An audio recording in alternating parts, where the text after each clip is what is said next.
बता सकते हैं। कोई भी डाउट, कोई भी क्वेश्चन हो, लेट मी नो, यस और no. Are you having any question?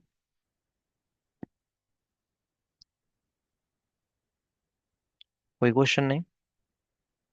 ठीक है। सर एडजेक्टिव क्या होता है? अच्छा, एडजेक्टिव। ठीक है। एडजेक्टिव आपका होता है क्वालिफायर।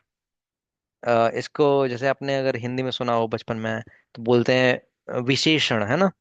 तो विशेषण शब्द का अर्थ ही होता है विशेषता बताने वाला, विशेषता बताने वाला। अब देखिए, ये तो मैंने आपको बोल दिया क्वालिफायर, बट इसके और भी न्यूएंसेस हैं। ठीक है। अ, आप क्वालिटी से मतलब समझेंगे कि केवल कोई क्वालिटी है, जैसे अच्छा बुरा, और काला गोरा। ठीक है, उस तरह से आपने कहते हैं कि ये प्रॉपर्टीज हैं तो हम इसको क्वालिटीज मान लेते हैं। पर अब एडजेक्टिव, एडजेक्टिव को और गहराई में हम समझते हैं तो क्वालिटी से ऊपर कोई भी चीज होती है जो नाउन या प्रोनाउन को डिस्क्राइब कर रही होती है ना, तो वहां पर भी उसको एडजेक्टिव ही कह देते हैं।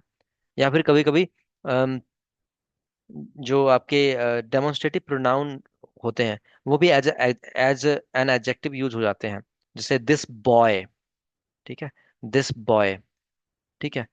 तो ये बॉय से पहले ही आ गया दिस, तो यहाँ पर इस तरह से ऐसी। अब वो तो जानते ही हम कि विशेषता तो that is a black pen, है ना? तो ब्लैक यहाँ पे एडजेक्टिव आ गया।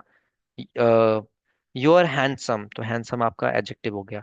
तो जनरल कॉन्सेप्ट में हम अगर समझना चाहते हैं तो विशेषता बताने वाला शब्द ही एडजेक्टिव कहलाता है। ठीक है। जो आपको नाउन और प्रोनाउन के बारे में क्वालिटीज या प्रॉपर्टीज बताता है। वो प्रॉपर्टीज हो सकता है कि आपको ऐसा लगे कि हाँ चलो ये ऊपर से दिख रहा है कि हाँ काला गोरा अच्छा बुरा, इस तरह से, लेकिन उसके अलावा भी और भी कुछ हो सकता है। ठीक।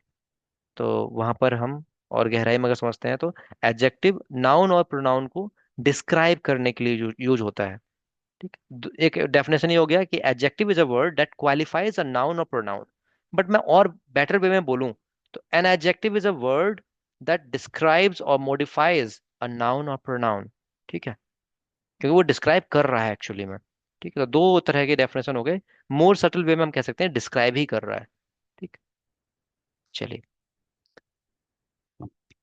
हाँ, और इसका प्रोनाउंसिएशन एडजेक्टिव होता है। ठीक है, जैसे हम बहुत ज्यादा इसको एडजेक्टिव पढ़ते हैं ना, तो वो थोड़ा गलत होता है। तो एडजेक्टिव डी साइलेंट होता है इसमें। और बताइए किसी का कोई क्वेश्चन?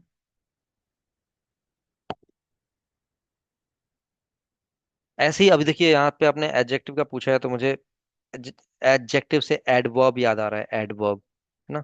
एडवर्ब।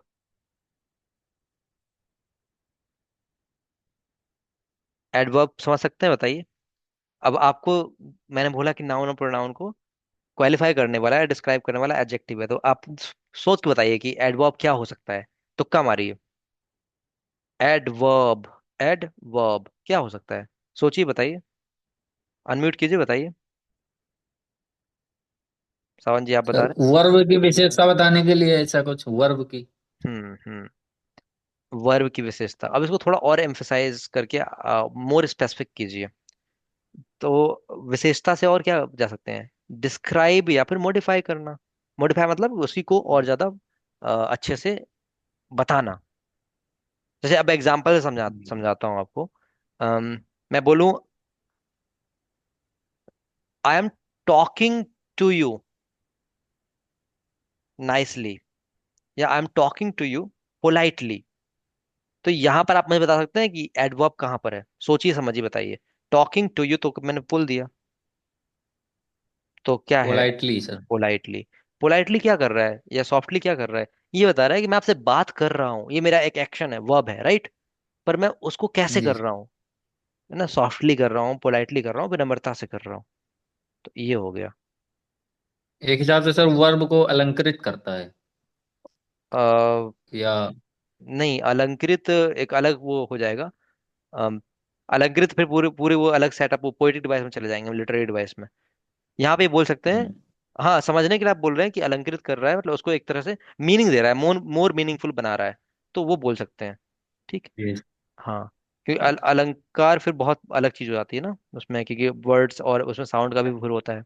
तो ये सारी चीजें हमने देख ली यहाँ पर। तो जो किसी को डिस्क्राइब करे तो उसको हम बोल देते हैं। तो यहाँ पे ऐड लगा हुआ था, तो उससे आपने थोड़ा सा एक ट्रिकी वे में याद रख सकते हैं कि एडजेक्टिव का मतलब नाउन प्रोनाउन को डिस्क्राइब करने वाला, और एडवर्ब का मतलब वर्ब को डिस्क्राइब करने वाला या मॉडिफाई करने वाला। ठीक है, बहुत बढ़िया। बिल्कुल सर। हम्म, चलिए, थैंक यू। वेलकम। और किसी का कोई क्वेश्चन? सर मेरा एक क्वेश्चन था। सावन जी।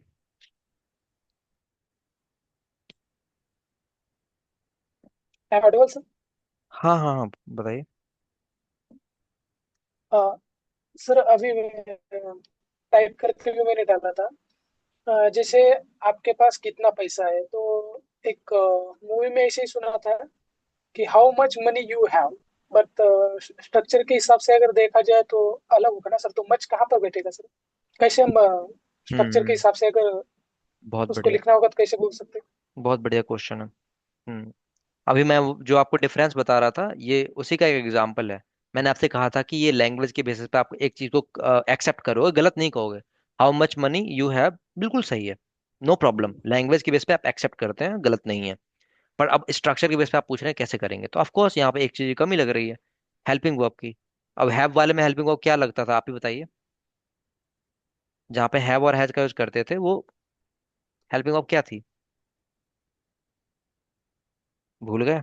वहां तो सर जैसे how much money you have हो गया, तो वहां हम्म, पर अब हम डू लगा सकते हैं ना सर उसका? यस यस, तो हेल्पिंग वर्ब डू ही और डज ही होती है। ठीक है, तो अब आप इसको बनाइए, खुद ही हाँ सर। बनाइए। मुझे बताने की जरूरत नहीं है, आप खुद बनाएंगे, बताइए। तो how much do have money बोल सकते हैं sir? No no no no no no no, थोड़ा सा गलत वो कर लिया। अब ये तो समझेंगे। हाउ मच मनी जो है ना, ये अपने आप में पूरा एक क्वेश्चन के टैग की तरह आएगा। क्योंकि सुनिए, समझिए, इसकी हिंदी क्या होगी? कितना पैसा आपके पास है, आपके पास कितना पैसा है, ऐसे बोलेंगे ना।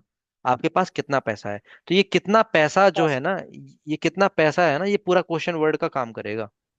ठीक। हाउ मच डू मनी, ऐसा तो पहली बात हो ही नहीं सकता। आप खुद देखिए, आप समझ के देखिए यहाँ पर। हाउ मच मनी एक साथ आया है, मनी बाद में भी तो आ सकता था, नहीं आया ना। तो वो पूरा एक क्वेश्चन वर्ड के रूप में ही आएगा। यानी कि सब्जेक्ट जो बचा है उससे पहले आपको डू लगाना है। तो आप बताइए क्या बनेगा? How much money do you have? Correct, बढ़िया। और जो आपने मूवी देखी होगी उसमें उसके अकॉर्डिंग जो मैं बता भी रहा था, ये आपने एक अच्छा एग्जांपल दिया है कि ये लैंग्वेज में एक्सेप्टेबल है ना। Why I go there, but इसको बताइए, हाँ इसका बताइए स्ट्रक्चर के हिसाब से। Why I go there correct है लैंग्वेज के हिसाब से, बट ग्रामर के हिसाब से, स्ट्रक्चर के हिसाब से सही बनाइए इसको। वाई आई गो देयर को। Why do I go there ऐसे आएगा sir? Yes, why do I go there. ठीक है। पर मैं इसके अगेंस्ट नहीं जा रहा हूँ कि आपको स्पेसिफिकली ग्रामर को लेकर ही चलना है, बिल्कुल कंफर्टेबल होकर के इंग्लिश बोलनी है, और वो निकलती है, ऐसा कुछ नहीं है। बट मैंने आपको डिफरेंस बता दिया कि ये भी सही और वो भी सही। ये कहाँ पर सही, ये कहाँ पर सही। कभी किसी से आर्ग्यूमेंट हो जाए तो बोल दीजिए कि हाँ भाई आपकी बात सही है बिल्कुल, मैंने जो इंग्लिश बोली है वो लैंग्वेज के बेस पर एक्सेप्टेबल वाइडली जो है उस तरह से बोली है। बट हाँ, मैं मानता हूँ कि ये जो इंग्लिश आप बोल रहे हो, why do I go there, ये ज्यादा करेक्ट है। ठीक है। ठीक है सर। बढ़िया। और थैंक यू। वेलकम। और किसी का कोई क्वेश्चन? हम्म, ठीक। तो इसी तरह से आप देख लेते हैं हर चीज में। ठीक। अब एक चीज और देखेंगे। हो सकता है, सभी सावन जी ने क्वेश्चन किया था, मेरे मन में अभी यहाँ पे तुरंत ही एक ये बात आ रही है जो उसी से रिलेट कर रही है, जो मैं आपको बता भी चुका हूँ ऑलरेडी। अब how much money you have, इसके दो मीनिंग हो सकते हैं। एक तो ये कि कितना पैसा है आपके पास। ठीक, ये हो सकता है। आप मूवी देख रहे होंगे तो सीन के हिसाब से आप अंदाजा लगाएंगे क्या मतलब है उसका। और एक ये भी हो सकता है जितना पैसा है आपके पास। क्यों? क्योंकि वहां पे डू आपने लगाया नहीं है। तो how much money you have. ठीक है, I want to know how much money you have. ठीक है, तो वहां पर वो कह रहे हैं I want to know how much money you have, मैं जानना चाहता हूँ जितना पैसा है तुम्हारे पास उसके बारे में। ठीक। तो वो उस वे में भी कंसिडर किया जा सकता है, जैसे मैंने बोला था, वेयर डू आई गो, आपने बोला वेयर आई गो देयर, नहीं कुछ बोला था ना, I go there, why do I go there, हाँ मैं वहां क्यों जाता हूँ। मैंने ये भी बोला था कि वाई आई गो देयर, ऐसे मैं ले सकता हूँ इसको। तो एक, या फिर वैन, वैन ले लें, वैन में ज्यादा अच्छा आ जाएगा। व्हेन आई गो देयर, इसकी हिंदी ये भी हो सकती है कि जब मैं वहां जाता हूँ, है ना। और when do I go there, इसका तो क्लियरली मतलब है कि मैं वहां कब जाता हूँ। ठीक। तो जब मैं वहां जाता हूँ ये भी हो सकती है, और व्हेन आई गो देयर की हिंदी दूसरी हो सकती है, मैं वहां कब जाता हूँ। तो उसको भी समझ लेंगे। How much do you have money, क्या ऐसे ले सकते हैं? नहीं, बिल्कुल गलत है। Pallavi ji, how much money do you have ही होगा। क्यों होगा, इसके पीछे का रीजन बता देता हूँ। जब भी हाउ मैनी या हाउ मच आपके सेंटेंस में आप यूज करते हैं, ठीक है, तो जो भी आपका ऑब्जेक्ट होता है जिसके बारे में ये बात कर रहे होते हैं, पैसे के बारे में बात कर रहे हैं, ठीक है, जैसे पानी के बारे में बात कर लें, how much water do you drink every day, ठीक है, या do you take every day. तो जो भी आपका ऑब्जेक्ट होगा वो हमेशा हाउ मच और हाउ मैनी के जस्ट बाद ही लगेगा। ठीक है, इस चीज को याद रखेंगे, कभी भी गलती नहीं करेंगे। तो हाउ मच और हाउ हाउ मैनी उस तरह का क्वेश्चन वर्ड है जो हमेशा ऑब्जेक्ट के साथ ही आएगा। ऑब्जेक्ट मतलब कोई भी चीज, ठीक, इसके बारे में बात कर रहे हैं आप। जैसे आप, चलिए एक मैं आपसे एग्जांपल पूछ ही लेता हूँ सभी लोगों से, टाइप कीजिएगा कमेंट सेक्शन में। हाउ मच, पहले ये भी समझ लेते हैं, हाउ मच जो है, मच आपका अनकाउंटेबल चीजों के लिए आता है, और मैनी काउंटेबल के लिए आता है। ठीक है, तो इसको समझ गए हैं। तो हाउ मच की जगह हाउ मैनी वाला भी मैं पूछ सकता हूँ। बताएंगे आप मुझे? अम, तुम्हारे पास कितनी कलमें हैं? तुम्हारे पास पास कितनी कलमें हैं? तुम्हारे पास कितने पेन्स हैं? बताइए जल्दी से, सोचिए समझिए बताइए। तुम्हारे पास कितने पेन्स हैं?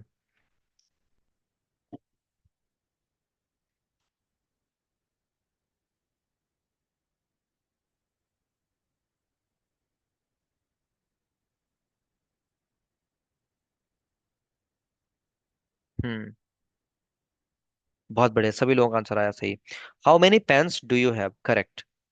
तो कभी भी हाउ मच या हाउ मेनी का यूज करना हो आपको इस तरह से, तो आप वहां पर ऑब्जेक्ट को साथ में लेकर करेंगे। बहुत सुंदर, बहुत अच्छा उत्तर दिया आपने। चलिए ठीक है, कोई और question?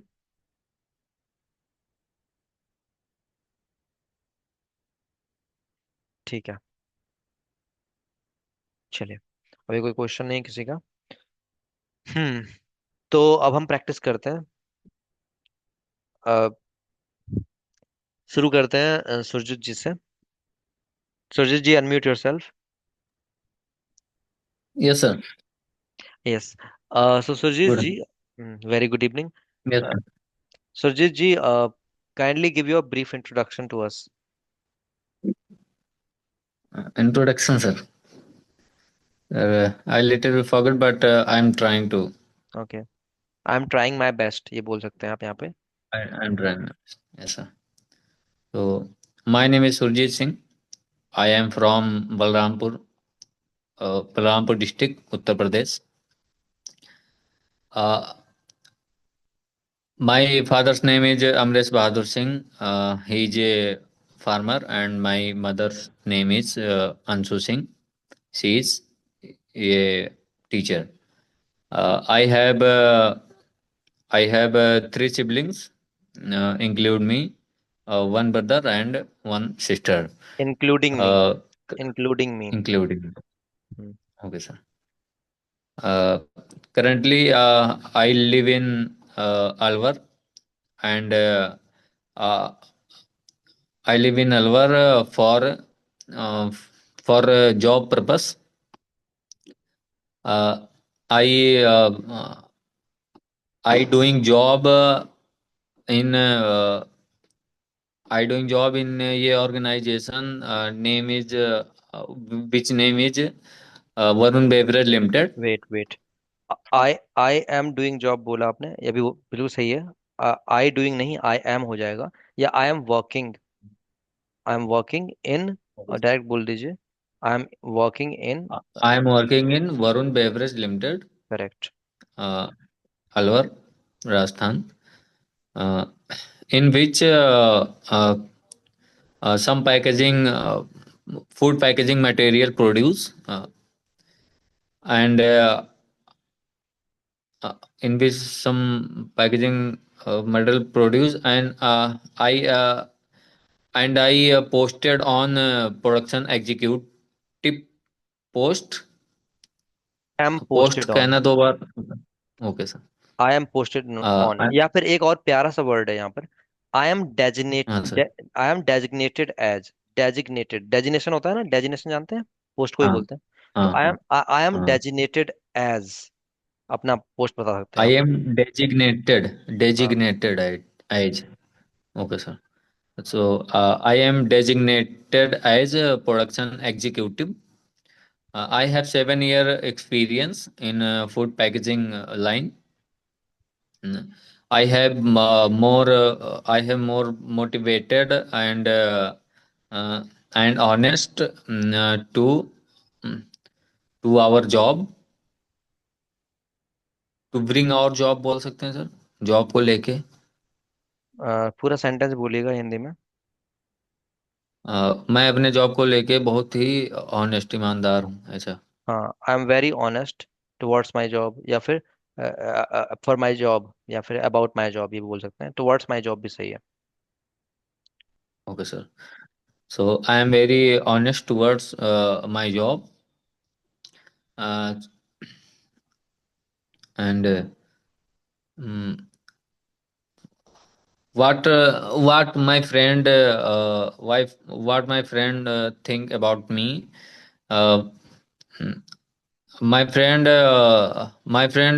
saying that you are easy to mm, you are easy to mm, talk। भूल रहा हूँ मैं सर वो शब्द। नेम बता दीजिए। मिलना का क्या होगा? मीट। मिलना मतलब मिलने। किस तरह का मिलना, मतलब एक तो मीट होता है, और कुछ तरह का मतलब मिलना, मतलब पाना वाला, फाइंड, गेट, कौन सा वाला मिलना?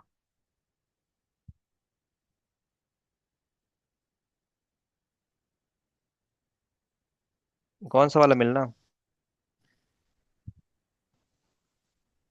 जैसे संपर्क करना। संपर्क करना।